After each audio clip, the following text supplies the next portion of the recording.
All right, welcome everybody. How are we feeling tonight? Patriot Freedom Project has been doing incredible work for people all across the country, and I think we all now owe a round of applause to Cynthia Hughes and everybody who makes this possible.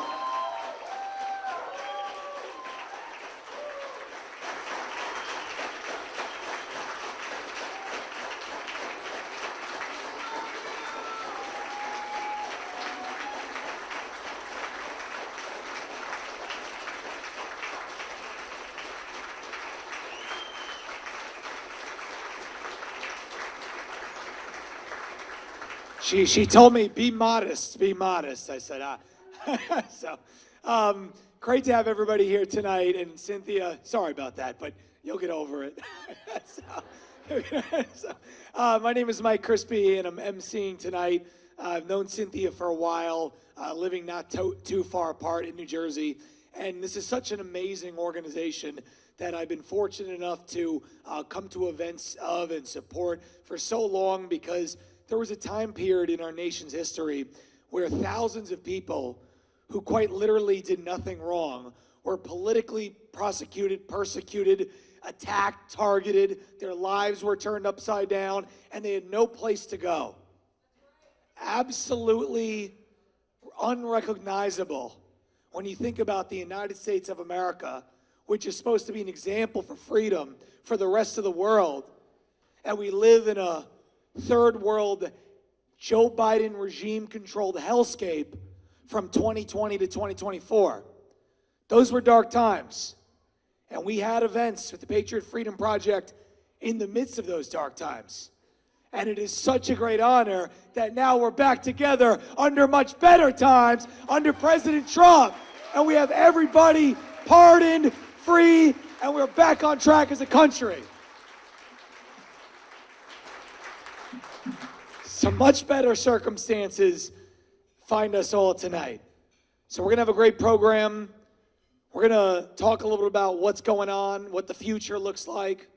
We're gonna pay tribute, obviously, to the people who have made really everyone's life possible over these last couple of years, as there were times that a lot of people I know out there were questioning if they would make it to the next day, to the next week, to the next year. Absolutely uncharted waters. And that's why it's been such a great honor to support the Patriot Freedom Project, because when so many people were afraid to do something, they stepped up. And Cynthia Hughes stepped up. And now I'd like to welcome her up to the stage. Ladies and gentlemen, one more time, Cynthia Hughes, please come up.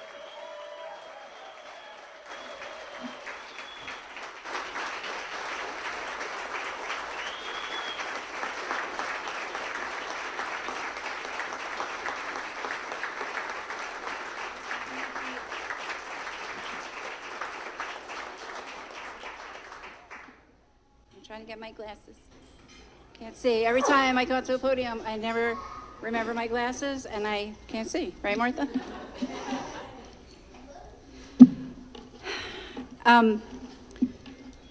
You know, whenever you do these events, you plan and you write it out and you make the plan, and somehow the plan never comes to life, and it becomes a different plan.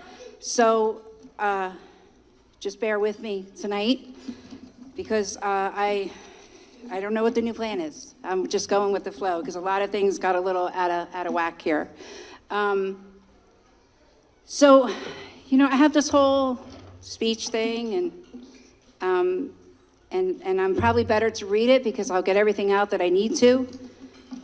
But I really don't want to make this night about me, you know, because it's really about the people in this room, especially these tables over here of our J6 families, who most of you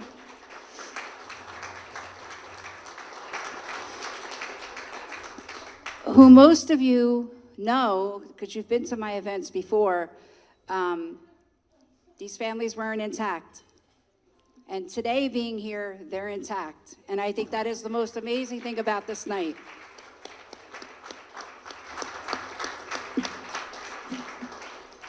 So I'm going to read, because I'm probably better to do that. Back in 2021, I never imagined I would be witnessing government abuse on the scale that we have watched over the past 4 years. Raids, arrests, prosecutions that, in my view, targeted Trump supporters, which you all know, and conservative Americans, like Bevelin Williams, who got a pardon from President Trump right after the J6ers. Because when you protest abortion and you speak your mind about being a pro-lifer, they throw you in jail. Sorry, Bevelin, that they did that to you. When I got the phone call that my nephew Tim was in jail, I was pretty shocked, because it was just a very shocking phone call. And as the days turned into months, and I saw the sweeping investigations of January 6th, I knew that I couldn't sit back, and I had to act, and I did. And over the past 4 years, I've watched heartbreak after heartbreak unfold. Something that can only be described as a humanitarian crisis. And I'll tell you where I came up with the word humanitarian crisis. In the earlier days, I did an interview, one of my very first interviews, on Steve Bannon's show.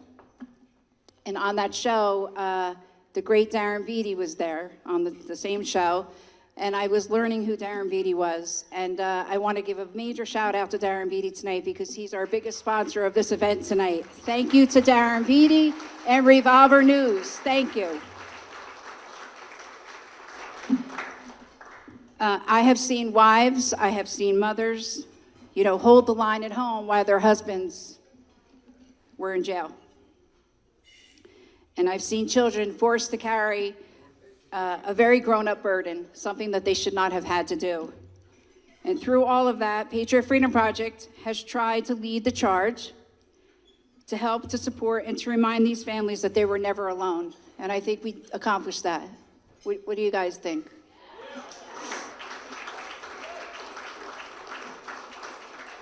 But I wish I could say to you that government weaponization ended with January 6th, but sadly, not even close.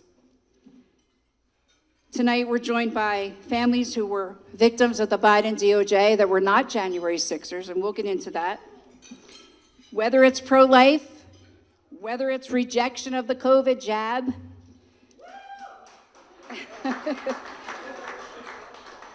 whether it's being wrongfully convicted and accused by a corrupt and rogue court system like the Eastern District of New York, where some very new friends, who I feel like have been my friends forever now, are rotting in jail. 2 young ladies rotting away in jail for nothing, for a fake, bogus charge. But we're going to get into that too.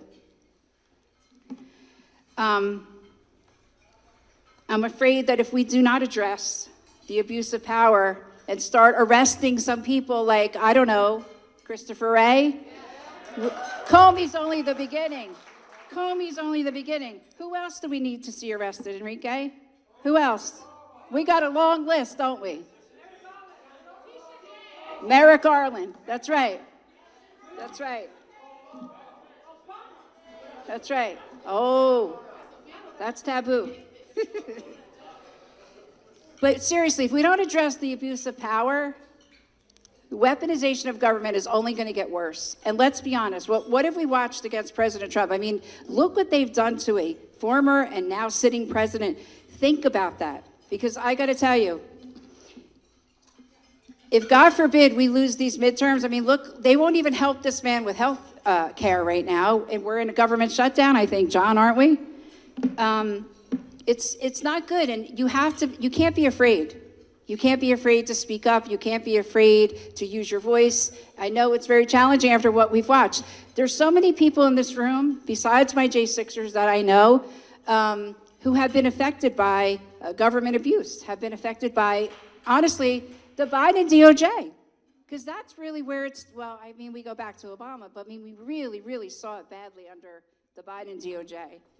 And there's many of you in here who have been very profoundly impacted because of, the Biden DOJ. In our movement's view, the government overreach only intensified because of one fearless man who loves this country and its people. And we all know who that is, President Donald Trump.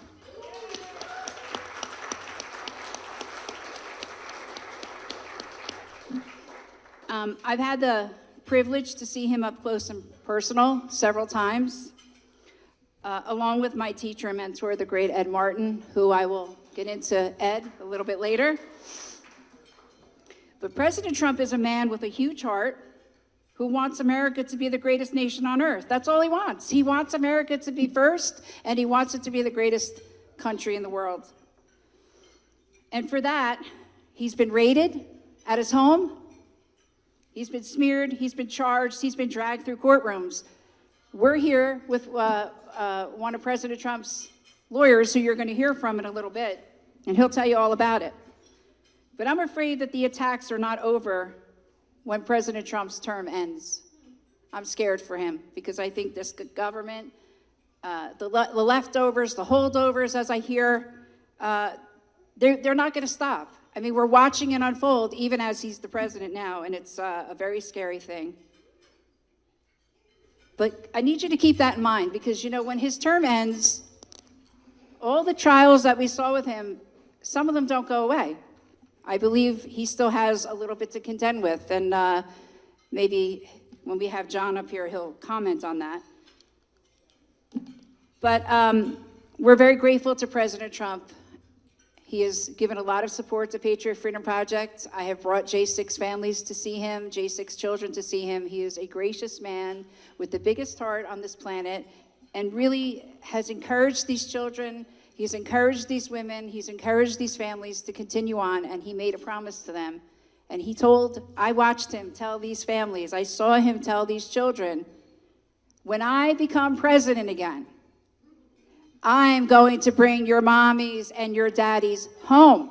And that's what he did. Promises made and promises kept. Come on, I think we need a bigger applause for the man. Yes, yes.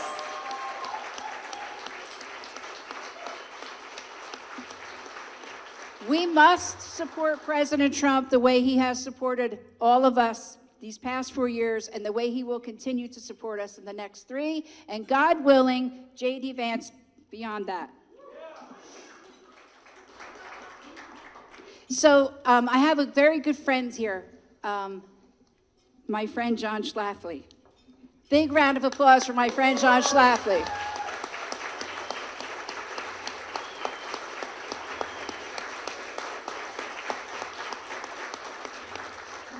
So John Schlafly is the son to Phyllis Schlafly. If some of you here, know the Phyllis Schlafly Eagle Foundation, some might not. I encourage you to see, read about Phyllis and all that she did. She was a pioneer, and she single-handedly took down the movement, what was it, John? The ERA, the Equal Rights Amendment.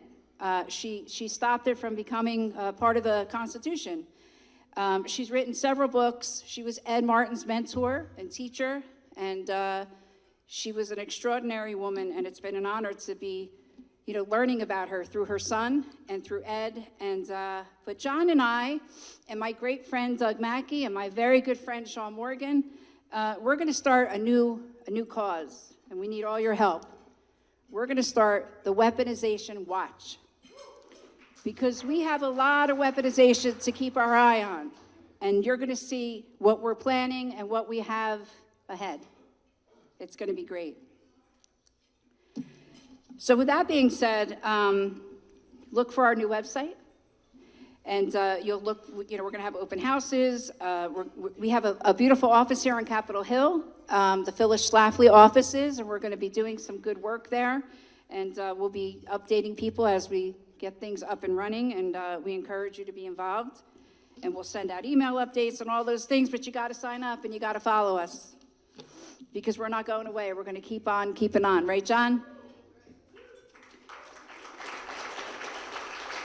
So in closing, because I don't want to get in trouble with Mike Crispy, because he keeps it moving. I want to thank everybody who made the trip out here. I really, really do. Especially my New Jersey friends. I want everybody to acknowledge that table back there, my New Jersey friends, my out-of-town friends, my people right there. Thank you. Thank you for making this trip. They have been wonderful to us. Thank you. What are you doing over there? We have to have a talk about that. The tables got a little messed up tonight, but they always do, and I am sorry, but I know that you all love me anyway. Thank you for that. So I'm going to stop talking, and we're going to get really started with the program, and I want to just thank all of you for making the trip. I want you all to go over and talk to these J6 families. I want you to see these children. I want you to learn what these defendants have gone through, like Enrique Tarrio being sentenced to 22 years when not even on the grounds, like my nephew Tim being stuck in solitary confinement. The list is long. There's a host of it all along that beautiful backdrop. And I ask you to please talk to them and learn from them. And now it is my absolute honor, really an honor, to invite somebody up here to the podium. This is a man who has seen the abuse of power up close and personal. He has fought it with integrity and skill to speak about the government overreach and what they've done to our president. We've all witnessed it for the past 4 years, but he's really been on the front lines, and he's become a real major voice for J6, for weaponization, for the president, and for a lot of people that are in this room. And I've only just gotten to know him, and I could tell you he's a doll, he's a sweetheart, but don't mess with John Laura. That's all I got to say. John, please come up.